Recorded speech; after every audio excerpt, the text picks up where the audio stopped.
아, 오랜만입니다. 어, 이렇게 방송용으로 녹화하는 게 쉽지만은 않은데요. 오랜만에 다시 한번 인공지능 조금 더 이제 입문해서 조금 더 넘어서 순차 데이터를 처리하는 어, 그런 방식을 어떻게 할 것인지 그것에 대해서 이번에는 좀 천천히 좀 잘라서 한 20분 정도 간격으로 잘라서 조금씩 계속 업데이트 해보고자 합니다. 순차 데이터는 이제 우리가 얘기한 것처럼 가장 쉽게 얘기하는 거는 이제 매일 들어오는 순서가 다른 거죠. 그 순서에 따라서 영향받는 것도 다른 거고요. 예를 들면 뭐 이런 게 있겠죠. 주가 데이터 같은 경우에 매일 들어오는데 뭐 가격하고 거래량 또는 뭐 이제 여러 가지 데이터가 들어오지만 그 들어오는 데이터가 또 다른 다음 날에 영향을 주고 뭐 이런 것들. 그러니까 이제 이게 순서가 바뀌면 이제 다르게 이제 또 영향을 주죠. 이런 것을 순차 데이터라고 하는데요. 이런 것들은 어떻게 처리하는지, 이런 부분을 어떻게 하는지 앞으로는 좀 그런 부분의 연구를 데이터를 어떻게 관리하고 또 어떻게 우리가 그런 것에 대해서 전략이나 또는 가격을 예측할 수 있는지 그런 부분을 좀 다루고자 합니다. 뭐 순차 데이터의 또한 얘가 이제 뭐 언어겠죠. 문장을 사용하는데 주어, 뭐 동사, 영어 같은 경우는 뭐 이렇게 목적어 이렇게 나오잖아요. 이거 이제 다 기억을 해야 되는 부분들이죠. 그런 부분들을 어떻게 해야 될지 이렇게 좀 다루고자 하고요. 어, 이번 한 텀의 목표는 음, 강화학습인데요. 사실은 강화학습에 이제 가장 기본인 큐러닝까지 가는 겁니다. 조금 더 뭐 운이 좋으면 잘 강의가 되면 뭐 AC3, A3C 그 알고리즘까지 한번 가보고 싶은데요. 제 소망인 것 같긴 한데요. 어쨌든 최선을 다해서 이렇게 나누어서 조금씩 한 20분 정도씩 해보고자 합니다. 오늘 첫 번째 시간인데요. 그 첫 번째 시간에는 가장 이제 순차 데이터를 처리하기 위해서 이 데이터 처리를 위해서 있는 라이브러리가 있어요. 판다스라고 혹시 들어보셨나요? 근데 쓰이는 건 많이 보셨을 거예요. 뭐 PD 해가지고 데이터 프레임 뭐 이것을 읽어와라 뭐 이런 것들이죠. 음. 이건 굉장히 많이 쓰이는 툴인데요. 이 툴에 대해서 좀 우리가 좀 익숙할 필요가 있고 또 정리할 필요가 있습니다. 이 툴을 가지고 일단 이제 읽어오고 쓰고 뭐 전처리하고 뭐 데이터를 약간 자료를 좀 다루고 이 부분이 굉장히 중요해요. 인공지능을 하다 보면 단순히 프로그램을 해서 그냥 돌리는 것만 문제가 아니라 이 앞에 전처리가 중요하다는 것을 좀 알게 됩니다. 주가 같은 경우는 뭐 이런 거죠. 20일 평균선을 따라서 한다. 이걸 예측한다. 그러면 20일간의 분량이 뒤로 이제 현재의 영향을 아는 게 아니라 이제 뒤에 영향이 있는 거죠. 20일이 지나야만 이게 이제 평균값이 나오니까요. 결국 후행을 한다는 이야기인데 그럼 이걸 어떻게 처리할 것인지 뭐 이런 문제들이 생기거든요. 그럼 요거를 전처리해 놓고 돌리는 것이 그러니까 이 차트 그래프와 비슷하게 따라가게끔 해야 되는 건데 뭐 그걸 해서 어떻게 할 것인지 뭐 이런 연구가 필요하죠. 그래서 뭐 전처리해서 뭐 이제 근접 인접 가격끼리 묶는다든지 예를 들어서 3일씩 묶는다고 하면 그 그래프가 3일 평균으로 이렇게 쭉 움직이니까 훨씬 더 이제 조금 더 후행성이 덜하겠죠. 뭐 그런 거를 생각해 볼 수도 있고 뭐 군집화 시키는 방법도 있을 것이고 이렇게 해서 데이터를 처리해야 되는 부분들이 좀 많이 생겨요. 그럴 때 우리가 쓰는 방법들이 이제 결국은 판다스 갖고 이제 작업을 합니다. 그리고 또 판다스가 중요한 것은 무엇이냐면 웹에서 가져올 때 데이터를 줄 때 대부분 판다스 포맷으로 줘요. 이게 처리하기도 쉽고 뭐 여러 가지 하기도 쉽고 뭐 이래서 판다스 포맷을 얻을 수 있습니다. 뭐 주가도 그렇고 뭐 다양한 데이터도 그렇고 또 이제 어떤 면에서는 이제 CSV라고 해서 이 이제 엑셀 파일에서 읽을 수 있는 콤마하고 뭐 데이터 이렇게 구분되어 있는 파일들이 대부분 통계 사이트나 여러 가지 사이트에 제공이 되는데요. 그것을 가져와서 간단하게 읽고 쓰고 할 수 있는, 그리고 그거를 가져와서 작업할 수 있는 게 이 판다스 포맷이에요. 그래서 제가 볼 때는 빅데이터를 다루는 데 있어서 가장 중요한 라이브러리 중에 하나가 이것이 아닌가 좀 생각해 봅니다. 그래서 이거를 정리하고 어떻게 쓰는 건지 이제 그 영상들을 쭉 한번 이제 뭐 만들고자 합니다.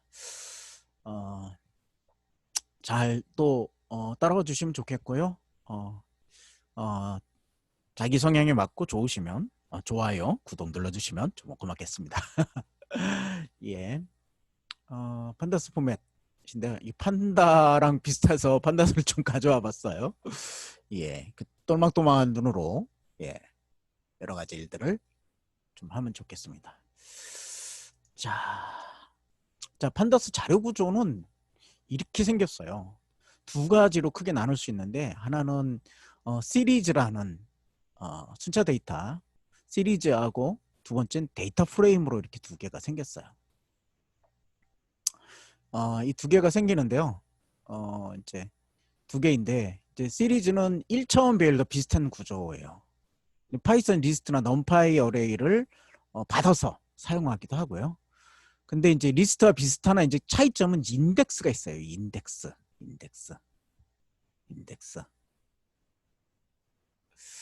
이제 좀 보시면 이 인덱스가 있어요. 인덱스가.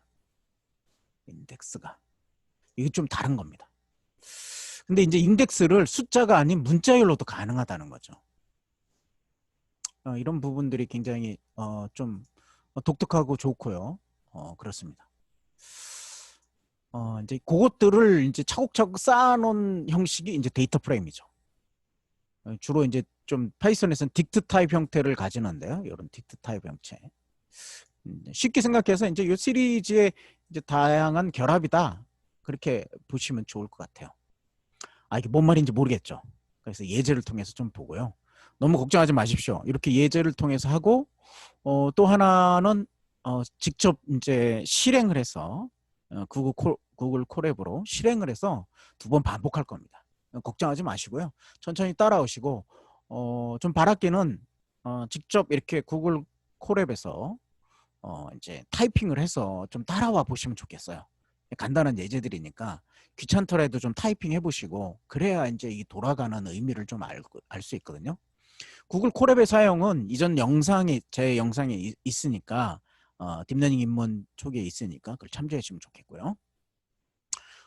이제 판다스 자료 구조 속에서 이제 주로 이제 임포트 해야 되는 거는, 가져와야 되는 것은 넘파이하고 판다스입니다.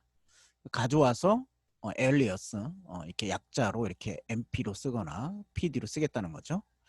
뒤에서 PD 하면 이 판다스 대신에 쓴 겁니다. 사실은 판다스 점 시리즈, 이렇게 여기 시리즈 S가 대문자입니다. 이렇게 써야 되는 건데 이제 줄여서 이렇게 쓰겠다는 거죠. 그래서 데이터라는 변수를 어떻게 정의하냐면 판다스 형식의 시리즈다. 그래서 그 안에 리스트, 1차원 리스트 10, 20, 30, 40을 데이터로 받는 거죠. 이렇게 할당하는 겁니다. 그러면 얘는 데이터는 어떤 거냐? 이게 이렇게 할당되었을 때 모습은 여기 인덱스를 가져요. 이렇게 인덱스를 가져요. 이렇게 인덱스를 가지고요. 그 다음에 인덱스에 따른 값이 이렇게 있죠. 뭐 원래 주소도 원래 0, 1, 2, 3, 4 있지만 그거랑은 좀 다른 면이에요. 이게 인덱스를 갖기 때문에 이게 중요한 형태입니다. 그 넘파이 형식을 기반으로 하는 건데요. 이 판다스는 넘파이 형식은 이 인덱스가 없이 그냥 어레이죠, 그렇죠? 그렇죠. 그래서 이게 좀 다르고요. 그 다음에 형식은 여기가 이제 숫자 형태로 들어오니까 64바이트형 인티저다, 이렇게 해서 구성을 할 수 있습니다. 자, 이게 이제 간단한 1차형 이제 시리즈죠, 배열이죠. 두 번째는 이제 데이터 프레임이죠. 데이터 프레임은 이 시리즈를 좀 더 복잡하게 저는 얹혀서 사용하는 방법입니다. 여러 가지 타입. 제가 딥러닝 입문에서도 말씀드렸지만 파이썬은 굉장히 좋은 부분이 있어요. 뭐냐면 이 리스트에 여러 가지 자료 타입이 막 들어간다는 거죠. 벌써 10분이 넘었네요. 좀 더 열심히 해봐야겠는데요. 데이터 프레임, 얘는 데이터 F는 PD, 결국 판다스의 데이터 프레임이죠. 이 데이터 프레임은 두 가지 방법으로 자료를 좀 넣는 방법이 있는데요. 이렇게 리스트로 이렇게 넣는 방법이 있어요. 그리고 반드시 이제 인덱스를 이렇게 또 주죠. 인덱스를 주지 않으면 0, 1, 2, 3, 4 이렇게 들어갑니다. 그대로 주지 않아도 되는데 주는데 IBM과 구글이라는 인덱스를 준 거죠. 이 두 개의 데이터가 그러니까 이제 묶여 있는 거죠. 이 두 개의 데이터. 요 놈은 구글, 얘는 IBM이죠. 근데 이제 칼럼에도 이렇게 인덱스처럼 칼럼을 줄 수 있어요. 칼럼 씁니다. 요거는 좀 아셔야 됩니다. 칼럼 스를 주면 요 위에 데이터 F가 이렇게 들어가면 어떻게 가지냐면 요 칼럼에 대한 각각은 이렇게 위로 이렇게 날짜, 가격, 거래량으로 들어옵니다. 그리고 인덱스는 이런 형식으로 또 들어오죠. 그래서 이것을 좀 더 이제 살펴보겠습니다. 여기 보시면 이제 이 딕트 타입이라 사실은 이게 딕트 타입이거든요. 딕트 타입으로 변형된 거라 딕트 타입에 이제 는 밸류 값을 가지잖아요. 그래서 데이터.점 밸류하면 데이터 이제 어레이형이죠. 여기 시리얼형이죠. 그래서 밸류하면 이렇게 어레이 형태로 반환을 해줘요. 넘파이 어레이죠. 밸류는 형식 이렇게 하면 형식하면 넘파이 어레이로 반환을 하는 걸 알 수 있어요. 그 다음에 인덱스를 갖고 있죠. 얘는 독특하게 인덱스를 갖고 있다고 그랬어요. 그래서 인덱스를 하면 얘가 이제 인티저형이니까 0부터 숫자형이니까 0부터 4까지 스텝 1을 간다. 여기 보시면 0부터 4까지인데 4는 이제 어레이 형식이니까 3까지죠. 사실은. 그렇죠? 그래서 4는 표시가 안 되는데 스탑이 되니까 0부터 3까지 일씩 가진 것을 갖고 있다. 이렇게 얘기할 수 있습니다. 그리고 딕트 타입으로서 이제 여기 보시면 아까는 이제 이렇게 이제 리스트로 주어지고 인덱스를 주어지는 방법이잖아요. 이게 리스트를 주고 인덱스를 주어지는 방법인데 이제 아예 딕트 타입으로 이렇게 넣을 수 있어요. 주로 이렇게 많이 쓰이죠. 딕트 타입은 딕셔너리인데 이제 사전처럼 키 값과 밸류 값을 가지죠. 이렇게. 그래서 이게 밸류를 바나나라고 하면 이게 이제 이렇게 값을 주는 거예요. 사전처럼. 이게 빅에는 76이라는 밸류가 있는 거고 조이에는 80인 밸류가 있고 히에는 90의 밸류가 있습니다. 그래서 이걸 이제 1차형으로 어레이로 받으면 그대로 이렇게 여기를 넣어서 받으면 뭐다? 이렇게 이제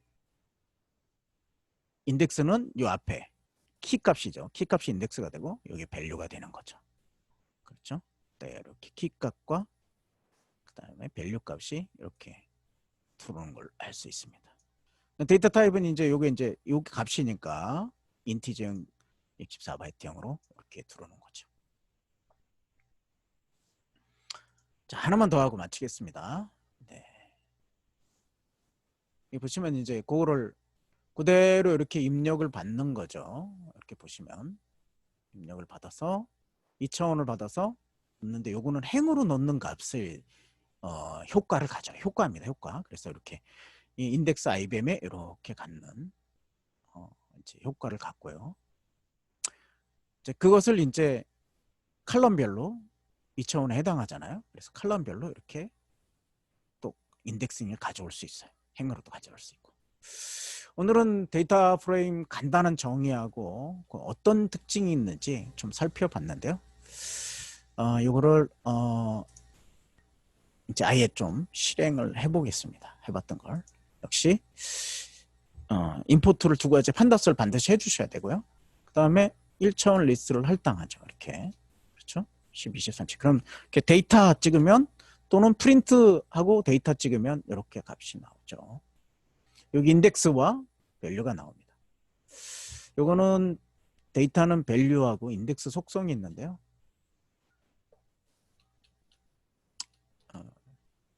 그쵸? 똑같이 10, 20, 30 밸류는 같고요. 이건 numpy 어레이로 반환해 주는 거죠. 밸류를 쓰면 판다스 포맷에서. 그쵸? 여기서 이제 변수로 받으면 numpy 어레이 변수가 되는 겁니다. 그리고 데이터 인덱스는 이제 인덱스를 보면 0부터 3까지 한 스택까지.